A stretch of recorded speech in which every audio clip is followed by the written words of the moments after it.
Alhamdulillahi Rabbil Alamin Alladhi arsala rasulahu bilhuda wa dinil haq liyudhhirahu ala ad-dini kullih wa kafa billahi syahida. Ashhadu an la ilaha illallah wahdahu la syarika lah wa ashhadu anna Muhammadan abduhu wa rasuluhu la nabiyya wa la rasula ba'dah. Ayyuhal muslimun ittaqullah faqad fazal muttaqun. Ya ayyuhalladzina amanu ittaqullaha haqqa tuqatih wa la tamutunna illa wa antum muslimun.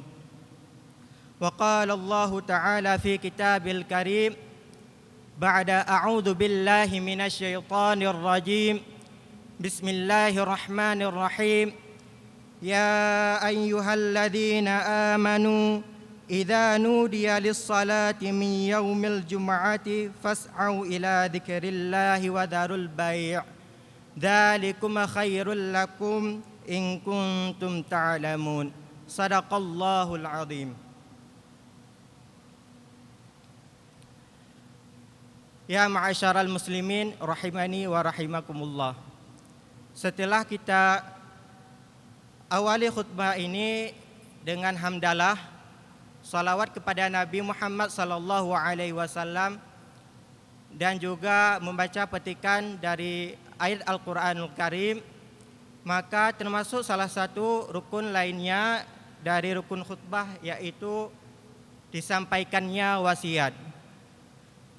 Semoga wasiat ini bermanfaat khususnya bagi diri khatib sendiri dan tentunya bagi seluruh hadirin salat Jumat yang berhadir di masjid yang berbahagia ini.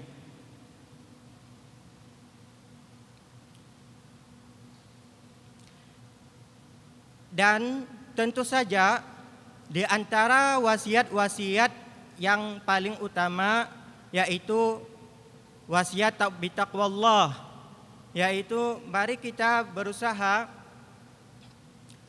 agar senantiasa untuk mengerjakan apa-apa yang segala diperintahkan oleh Allah Subhanahu wa taala dan menjauhi segala larangan-larangannya, dan mari kita juga berusaha untuk melaksanakan apa yang telah diamanahkan oleh baginda Nabi besar Muhammad sallallahu alaihi wasallam kepada kita semua. Semoga kelak nanti ketika kita diwafatkan oleh Allah Subhanahu wa taala dalam keadaan husnul khatimah. Amin ya rabbal alamin.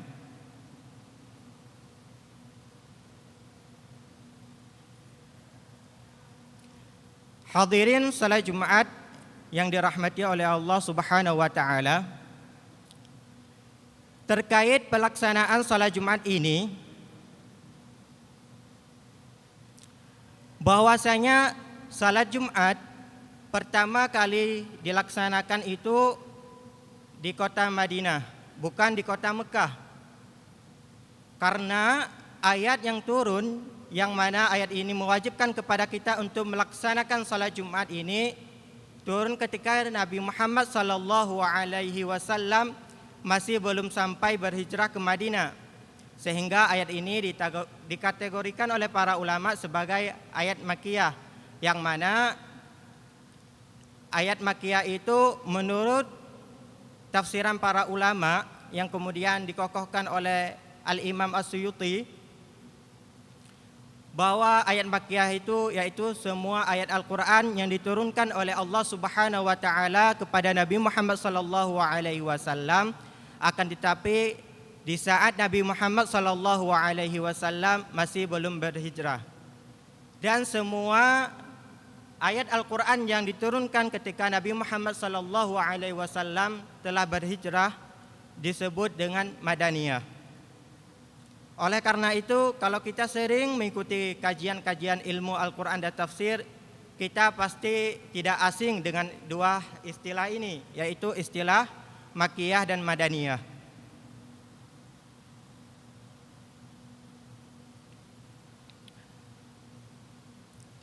Yang uniknya, pada saat awal pertama kali pelaksanaan salat Jumat ini, yaitu dilaksanakan di berbagai masjid-masjid yang ada di kota Madinah. Tentunya tanpa kehadiran Nabi Muhammad sallallahu alaihi wasallam. Kemudian tatkala Nabi Muhammad sallallahu alaihi wasallam sampai berhijrah ke Madinah, dikumpulkanlah oleh beliau sallallahu alaihi wasallam para masyarakat muslimin Madinah untuk melaksanakan salat Jumat hanya di satu masjid, yaitu yang mana masjid ini nanti dan sekarang menjadi salah satu ikon atau pusatnya Madinah, yaitu Masjid Nabawi. Tentu saja ini berbeda dengan salat-salat rawatib yang lainnya, karena beberapa kabilah-kabilah ataupun suku-suku mereka yang memiliki tempat tinggal saling berdekatan itu saling membangun masjid, yang mana nanti mereka akan melaksanakan salat rawatib 5 waktu ini di masjid yang paling dekat dengan tempat tinggal mereka, sehingga tidak semua dari para sahabat yang tinggal di Madinah itu melaksanakan salat rawatib di Masjid Nabawi. Akan tetapi khusus pada salat Jumat ini terkait tata cara pelaksanaannya itu Nabi Muhammad sallallahu alaihi wasallam mengumpulkan sekalian para kaum muslimin agar untuk bersama-sama melaksanakan salat Jumat di Masjid Nabawi.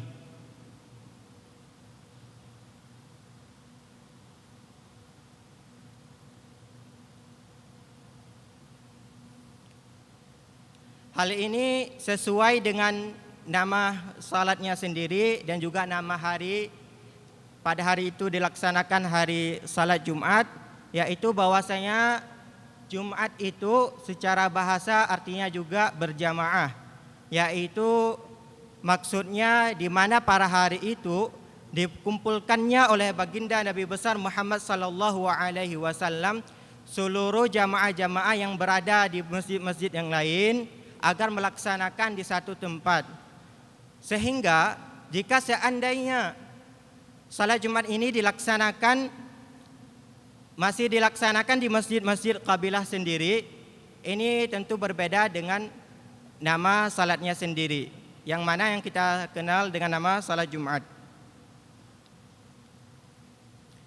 Dan kemudian terkait perbedaan salat Jumat dan juga salat Idul Fitri dan Idul Adha, bahwasanya kedua salat ini meskipun dilakukan secara berjamaah di satu tempat, akan tetapi tempat pelaksanaannya itu berbeda. Yang mana salat Jumat ini dilaksanakan di Masjid Nabawi karena tentu saja orang yang diwajibkan untuk melaksanakan salat Jumat ini harus memiliki beberapa kriteria tertentu, yaitu yang pertama di antaranya mereka itu harus dalam kondisi aqil, kemudian sudah baligh, sehingga anak-anak itu walaupun mereka ingin ataupun dianjurkan untuk melaksanakan salat Jumat, tetapi mereka tidak wajib untuk mengerjakan salat Jumat. Kemudian di antara kriteria ataupun syarat wajibnya seorang muslim melakukan salat Jumat, yaitu khususnya laki-laki, sehingga para perempuan itu tidak diwajibkan oleh baginda Nabi besar Muhammad sallallahu alaihi wasallam untuk melaksanakan salat Jumat. Akan tetapi pada masa beliau sallallahu alaihi wasallam, jika para perempuan atau wanita-wanita muslimah ingin mengerjakan salat Jumat, itu tetap diizinkan oleh baginda Nabi besar Muhammad sallallahu alaihi wasallam, dan tentu saja mereka telah gugur dari mereka itu kewajiban untuk salat zuhur. Hal ini tentu berbeda dengan kita para lelaki, karena kita tidak memiliki pilihan lain kecuali untuk melaksanakan salat Jumat, kecuali di saat kita memiliki uzur-uzur yang mana uzur ini diperbolehkan oleh syariat. Adapun syarat selanjutnya atau kriteria selanjutnya yaitu mereka yang diwajibkan untuk salat Jumat ini, melaksanakan salat Jumat, yaitu mereka yang kondisinya itu sedang bermukim, bukan musafir. Sehingga para musafir jika tetap ingin melaksanakan salat Jumat ini, itu mereka sudah gugur kewajiban mereka untuk melaksanakan salat zuhur dan salat mereka yang itu sah. Apalagi kepada kita yang bermukim, kita tidak diberikan juga pilihan oleh Allah serta oleh Rasulnya Sallallahu Alaihi Wasallam kecuali hanya dengan menjalankan atau melaksanakan salat Jumat. Kemudian dua syarat terakhir bagi seseorang yang bisa diwajibkan untuk melaksanakan salat Jumat, yaitu mereka yang statusnya itu merdeka, bukan budak atau hamba sahaya, dan tentu saja dalam kondisi fisik yang sehat, tidak sakit. Akan tetapi jika kita dalam kondisi sakit tetap ingin melaksanakan salat Jumat, insya Allah salat Jumat kita yang kita laksanakan itu akan sah dan juga telah gugur kewajiban salat zuhur bagi kita semua.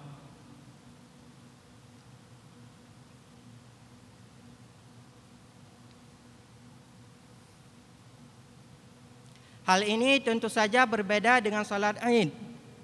Walaupun salat Id ini dikerjakan di satu tempat, akan tetapi pada masa Rasulullah sallallahu alaihi wasallam salat Id ini tidak dikerjakan di masjid, melainkan di musalla, yang mana nanti musalla ini dinamakan musallal Id, yaitu musalla yang khusus dipersiapkan untuk pelaksanaan salat Id. Dan tentu saja tempatnya itu berada di luar kota Madinah, yaitu di padang pasir yang mana luasnya tidak terbatas dan juga tentu saja bisa menampung seluruh jamaah yang ingin berhadir untuk melaksanakan salat Id. Bahkan baginda Nabi besar Muhammad sallallahu alaihi wasallam ini mengajak seluruh penduduk kota Madinah untuk mengerjakan salat Id. Meskipun ada di antara mereka itu ada wanita-wanita yang sedang haid, tetap saja diajak oleh Rasulullah sallallahu alaihi wasallam untuk berhadir ke tempat pelaksanaan salat Id. Akan tetapi mereka tidak diizinkan untuk duduk atau masuk ke dalam saf orang-orang yang melaksanakan salat Id. Dan juga bahkan Rasulullah sallallahu alaihi wasallam juga mengajak para budak serta musafir dan juga para anak-anak untuk hadir ikut serta dalam melaksanakan salat Id. Ya ma'asyaral muslimin rahimani wa rahimakumullah. Terkait salat Jumat ini dengan salat zuhur, ada beberapa kemiripan dan juga ada beberapa perbedaan. Yang mana salah satu di antara kemiripannya itu bahwasanya di saat kita sudah melakukan salat zuhur, kita tidak dituntut untuk melaksanakannya sekali lagi. Begitupun juga di saat kita sudah melaksanakan salat Jumat, ini kita tidak dituntut juga untuk melaksanakan salat zuhur kembali. Akan tetapi dalam beberapa hal ini salat zuhur dan salat Jumat ini memiliki beberapa perbedaan, yang mana salat Jumat ini memiliki khutbah, yang mana khutbah ini merupakan salah satu rukun sahnya salat Jumat, sehingga kita misalkan nantinya dalam kondisi uzur dan tidak melaksanakan salat Jumat dan melaksanakan salat zuhur, itu tidak ada khutbah di saat kita melaksanakan salat zuhur. Berangkat dari sini terjadilah ikhtilaf di antara para ulama, khususnya para fuqaha. Sehingga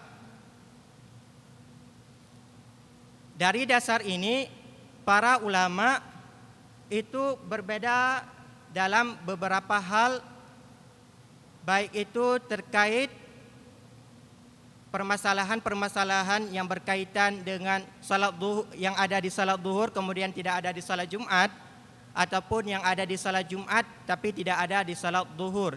Itu bagaimana terkait hukumnya. Termasuk salah satu perbedaan-perbedaan yang terjadi di antara para fuqaha atau para ulama, yaitu perbedaan pendapat tentang adanya qabliyah sebelum salat zuhur. Kalau kita mencari hadis yang berdasarkan dari Nabi Muhammad SAW, tentu saja kita tidak akan menemukan satu dalil pun yang mana di situ menerangkan bahwasanya ada anjuran ataupun larangan untuk melaksanakan salat sunnah rawatib qabliyah. Oleh karena itu, hal ini berbeda dengan salat zuhur, yang mana salat zuhur ini mungkin sudah sering kita dengar, dan salat zuhur ini juga disebutkan di hadis-hadis yang sahih memiliki sunnah rawatib qabliyah, bahwasanya rakaat paling banyak untuk salat sunnah rawatib qabliyah zuhur ini 4 rakaat dan paling sedikit itu 2 rakaat. Hal ini berangkat dari ini para ulama yang menganggap bahwasanya salat Jumat itu sama dengan salat zuhur mengkiaskan salat Jumat ke salat zuhur, sehingga ada di antara para ulama kita, bahkan cukup banyak dari kalangan ulama kita itu yang menganjurkan untuk melaksanakan salat sunnah qabliyah. Tentunya dengan jumlah maksimal rakaat itu 4 rakaat, dengan minimal jumlah rakaatnya itu 2 rakaat, sebagaimana yang ada di salat zuhur. Ini khususnya pendapat para ulama dari mazhab kita, yaitu dari kalangan Syafi'iyah. Adapun para ulama yang memandang bahwasanya salat Jumat ini sangat berbeda dengan salat zuhur, mereka tidak berpendapat ataupun tidak berfatwa dan tidak memandang bahwasanya di salat Jumat ini ada kesunahan atau anjuran salat qabliyah. Sehingga itu kalau kita mengikuti kajian-kajian khususnya fikih antara ulama mazhab, itu pasti akan kita dapatkan bahwasanya ada di antara para ulama yang juga berpendapat bahwasanya tidak disyariatkannya salat sunnah qabliyah sebelum salat Jumat. Kemudian terkait poin selanjutnya yang membedakan atau yang terjadi perbedaan pendapat di antara para ulama, yaitu terkait menjamak antara salat Jumat dengan salat Asar. Ini kalau kita sering-sering membaca kitab fikih, khususnya kitab fikih Syafi'iyah, para ulama kita dari kalangan mazhab Syafi'i, mereka tetap membolehkan bagi kita untuk menjamak salat Jumat dengan salat Asar. Dikarenakan seperti yang saya sebutkan tadi, karena menurut mereka bahwasanya salat Jumat ini sama dengan salat zuhur. Dan sebagaimana yang kita ketahui, bahkan disebutkan di hadis-hadis yang sahih bahwasanya Nabi Muhammad SAW itu pernah menjamak salat zuhur dan salat asar, dan juga salat maghrib dengan salat isya. Oleh karena itu para ulama dari kalangan Syafi'iyah ini mengkiaskan juga, salah satu di antara dalil mereka yaitu mengkiaskan juga salat Jumat ini dengan salat zuhur, sehingga mereka berfatwa untuk memperbolehkannya bagi kita melaksanakan jamak antara salat Jumat dengan salat asar, tentu dengan ketentuan-ketentuan yang sudah ditetapkan oleh syariat agama.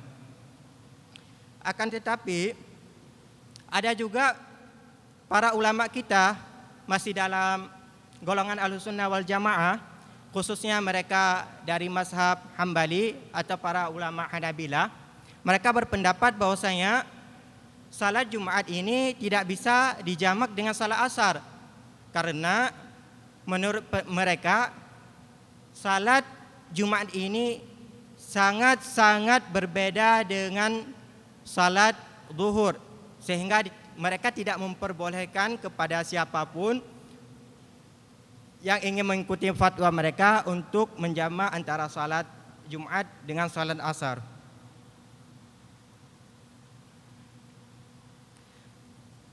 Tentu saja perbedaan atau ikhtilaf para ulama-ulama kita ini bukanlah menjadi suatu masalah bagi kita, bahkan ini bisa juga dianggap menjadi rahmat bagi kita semuanya. Walaupun mereka berbeda pendapat, mereka itu sudah mendapatkan jaminan dari Rasulullah sallallahu alaihi wasallam. Karena Rasulullah sallallahu alaihi wasallam itu pernah bersabda, jika seorang hakim itu berijtihad kemudian dia benar dalam ijtihadnya, maka Allah Subhanahu wa taala akan menganjarkan kepada sang mujtahid tersebut dengan 2 pahala. Akan tetapi jika dia salah dalam berijtihad, dia tetap saja tidak diganjar dengan dosa. Bahkan juga tetap dibalas oleh Allah Subhanahu wa taala dengan 1 pahala. Hanya berkurang 1 dengan ijtihad mereka kalau mereka benar dalam berijtihad. Dan juga terkait perbedaan antara salat Jumat, yang terkait hukum perbedaan salat Jumat ini yang terjadi di antara kalangan para ulama kita, yaitu tentang adanya 2 azan di salat Jumat, yang mana ini sering kita dengar al-jumu'ah bil adanain. Memang hadis-hadis semuanya yang sahih menyebutkan bahwasanya Nabi Muhammad sallallahu alaihi wasallam itu tidak pernah melaksanakan salat Jumat kecuali dikumandangkan azan cuman hanya sekali. Dan ini kemudian diteruskan oleh Khalifah Abu Bakar As-Siddiq dan juga Umar Al-Faruq. Akan tetapi pada masa Khilafah Utsman bin Affan, beliau berijtihad bahwasanya dikarenakan karena pada masa itu terjadi perluasan kekuasaan kaum muslimin dan juga banyak orang yang sudah mulai masuk ke dalam agama Islam, sehingga azan sekali ini mungkin tidak cukup kalau hanya untuk memberitahukan kepada masyarakat muslimin bahwasanya salat Jumat ini akan memasuki waktunya, sehingga beliau berijtihad agar dilakukannya azan 2 kali, yang mana azan pertama ini dikumandangkan sebelum khatib naik ke atas mimbar, dikumandangkannya di pasar-pasar atau khususnya di tempat-tempat yang biasanya dijadikan oleh para muslimin sebagai tempat berkumpul, guna untuk memberitahukan kepada mereka agar segera bersiap-siap untuk melaksanakan salat Jumat. Karena waktu salat Jumat sebentar lagi akan tiba. Kemudian terkait masalah 2 azan ini dilanjutkan oleh Khalifah Ali bin Abi Thalib dan juga khalifah-khalifah setelah beliau radhiyallahu anhum. Dan juga di antara kalangan para ulama kita dalam terkait hal 2 azan ini, pelaksanaan azan 2 kali, terjadi juga perbedaan pendapat, yang mana mayoritas para ulama kita, khususnya lagi-lagi mazhab Syafi'i, mereka memandang bahwasanya pelaksanaan azan 2 kali yang dikerjakan pada masa Khalifah Utsman bin Affan itu merupakan suatu syariat, yang mana syariat ini kemudian diwariskan kepada kita, maka alangkah baiknya kalau kita melaksanakannya juga sebagaimana diajarkan oleh para sahabat, yang mana menurut para ulama ini, kalau kita mengerjakan sunnahnya Utsman, kita sudah mendapatkan 2 kesunahan, yaitu kesunahan mengikuti sahabat, yaitu karena dikumandangkannya azan 2 kali, dan kesunahan juga mengikuti Nabi Muhammad sallallahu alaihi wasallam. Akan tetapi tidak bisa dipungkiri juga bahwasanya ada juga di antara para ulama-ulama kita terkhususnya para ulama kontemporer, mereka berpendapat bahwasanya pada zaman sekarang ini khususnya azan itu tidak dibutuhkan ada 2 kali lagi. Cukup hanya dilaksanakan sekali atau dikumandangkan sekali. Dikarenakan menurut mereka terkait masalah azan ini hanya berhubungan dengan teknis pelaksanaan salat Jumat saja, bukan bagian dari syariat. Karena pada masa Rasulullah Sallallahu Alaihi Wasallam, karena pada masa Utsman bin Affan itu belum ada teknologi yang canggih seperti zaman sekarang ini.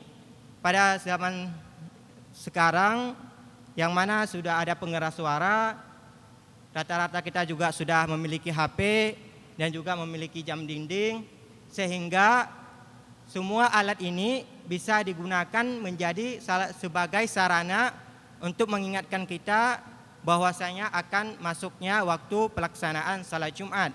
Ini berbeda dengan pada zamannya Khalifah Utsman bin Affan, karena pada masa itu tentu saja alat-alat ini masih belum ditemukan, sehingga dibutuhkannya alternatif lain, yang mana alternatif ini bisa memberitahukan kepada kaum muslimin pada saat itu bahwasanya waktu pelaksanaan salat Jumat ini sudah dekat.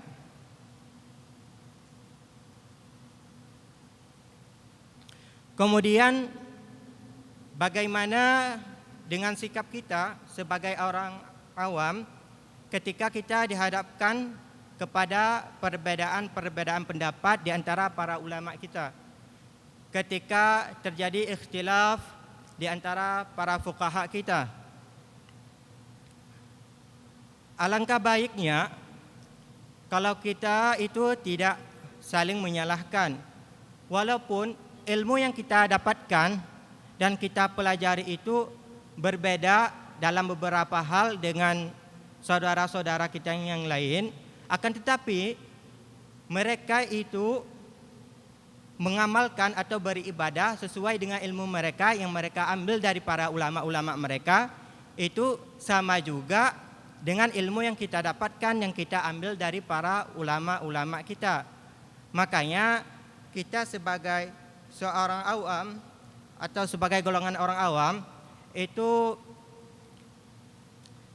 alangkah baiknya kalau kita tidak saling menyalahkan dan kita cukup mengerjakan ibadah-ibadah sesuai dengan ilmu-ilmu yang telah kita pelajari.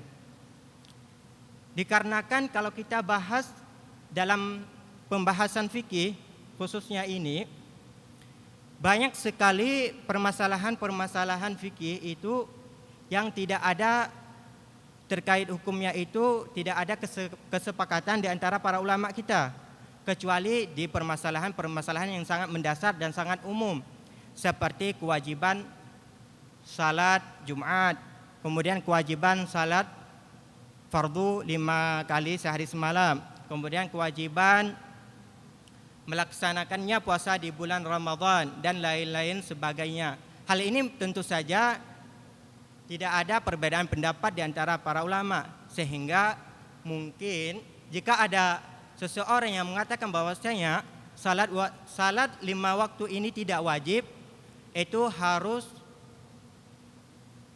diteliti apakah dalil yang dia dapatkan itu diperbolehkan untuk digunakan, atau barangkali dia masih belum mengetahui tentang dalil-dalil kewajiban-kewajiban yang berkaitan dengan permasalahan-permasalahan tadi yang disebutkan. Salah satu contoh lain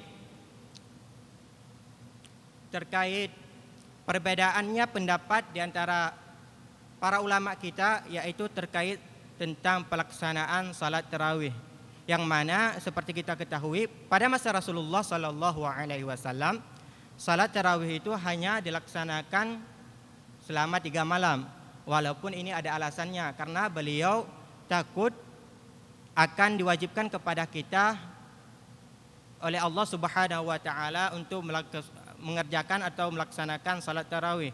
Hal ini sebagaimana yang disabdakan oleh beliau, fa inni khasyitu an tuftarada ilaikum, karena sesungguhnya aku ini takut bahwasanya Allah Subhanahu wa taala akan mewajibkan kepada kalian salat tarawih. Kemudian hal ini juga sama pada masa Khalifah Abu Bakar As-Siddiq. Beliau juga tidak mengumpulkan masyarakat muslimin pada saat itu untuk melaksanakan salat tarawih secara berjamaah pada satu tempat. Akan tetapi hal ini mengalami perubahan ketika Umar bin Khattab menjabat sebagai khalifah, yang mana ketika beliau menyaksikan para sahabat ini pada melaksanakan salat tarawih masing-masing atau dengan jamaahnya masing-masing, beliau merasa bahwasanya ini tidak enak untuk dipandang, dan kemudian beliau berinisiatif untuk mengumpulkan seluruh jamaah atau kaum muslimin untuk melaksanakan salat sunnah tarawih ini bersama dengan satu orang imam atau di satu tempat. Bahkan beliau juga berkata, yang mana perkataan beliau ini sangat fenomenal di antara kita, ni'matul bid'ah hadhihi, sebaik-baik bid'ah adalah ini. Beginilah kalau kita pelajari terkait hukum-hukum fikih. Janganlah kalau kita memiliki perbedaan pendapat dengan saudara-saudara kita serta-merta kita menyalahkan saudara-saudara kita dan kita menyalahkan mereka sehingga kita menganggap bahwasanya diri kita yang paling benar dan paling salah itu adalah mereka dan paling tidak sesuai dengan sunnah ataupun syariat agama Allah Subhanahu wa taala. Karena kalau kita telusuri lebih lanjut, itu setiap pendapat yang lahir dari para ulama kita ini, kalau kita telusuri kepada salafus saleh, itu setiap ulama salaf ini ada yang berpendapat seperti pendapat para ulama-ulama kita, dan ada juga di antara para sahabat itu sekalipun berbeda pendapat. Padahal mereka adalah orang-orang yang hidup pada masa Rasulullah sallallahu alaihi wasallam, mereka yang lebih mengerti bahasa Arab. Nah, dibandingkan dengan kita, bahasa Arab kita mungkin pas-pasan, bahkan barangkali kita membaca hadis Nabi Muhammad sallallahu alaihi wasallam juga masih menggunakan terjemahan dan kita menyalahkan orang-orang lain. Ini tidak sengaja kita juga sudah menyalahkan para sahabat yang jika seandainya ada di antara para sahabat yang berpendapat seperti pendapat orang lain yang kita salahkan tersebut.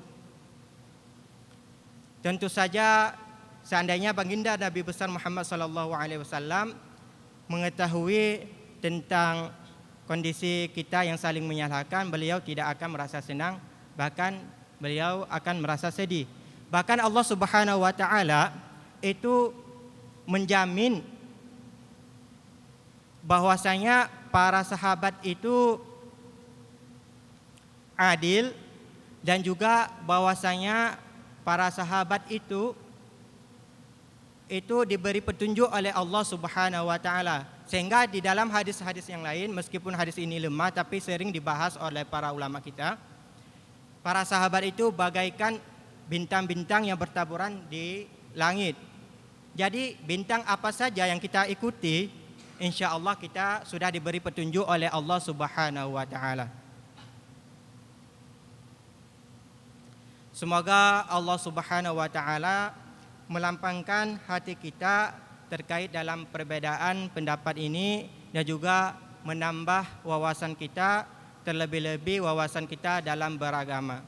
Aqulu ma sami'tum wa astaghfirullaha li wa lakum wa lisairil muslimin minadz-dzunubi wal khataaya fastaghfiruh innahu huwal ghafurur rahim.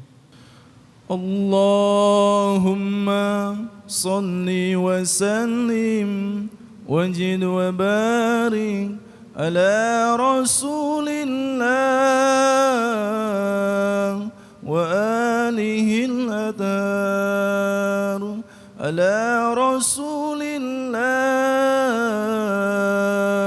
wa alihi al-akhir.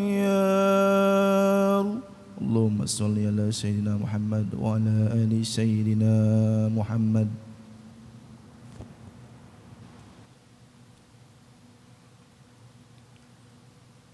Alhamdulillahi Rabbil Alamin Alladhi anzala ala rasulihil kitaba wa lam yaj'al lahu iwaja. Allahumma salli wa sallim wa barik ala sayyidina Muhammad wa ala alihi wa sahbihi ajma'in.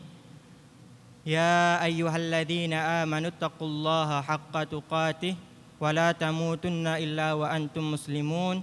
Innallaha wa malaikatahu yusalluna 'alan nabi. Ya ayyuhalladzina amanu sallu alaihi wa sallimu taslima. Allahumma salli wa sallim wa barik ala sayyidina Muhammad wa ala ali sayyidina Muhammad kama sallaita ala sayyidina Ibrahim wa ala ali sayyidina Ibrahim wa barik ala sayyidina Muhammad wa ala ali sayyidina Muhammad kama barakta ala sayyidina Ibrahim wa ala ali sayyidina Ibrahim fil alamin innaka Hamidum Majid. Allahumma ghfir lana walil muslimina wal muslimat wal mu'minina wal mu'minat al ahya'i minhum wal amwat birahmatika ya arhamar rahimin. Allahumma a'izzal islam wal muslimin wakhdhul man khadhalad din wansur al-islam wal muslimin wansur ikhwanana al mustad'afin bi'izzatika wa quwwatika ya rabbal alamin. Allahumma hadina wahdin nasa jami'a waj'alna sababan liman ihtada. Allahumma la taj'alna mimman khalafa amraka wa asak wa la tuwallina waliyan siwak. Hasbunallahu wa ni'mal wakil wa la hawla wa la quwwata illa billahil aliyyil azim. Ayyuhal muslimun, innallaha ya'murukum bil adli wal ihsan wa ya'murukum bil ma'rufi wa yanha 'an kullil fahsya'i wal munkar wal baghi ya'idzukum la'allakum tattaqun wa la dzikrullahi akbar ala bi dzikrillahi tatma'innul qulub. Aqimus shalah. Allahu akbar, Allahu akbar. Asyhadu an la ilaha illallah.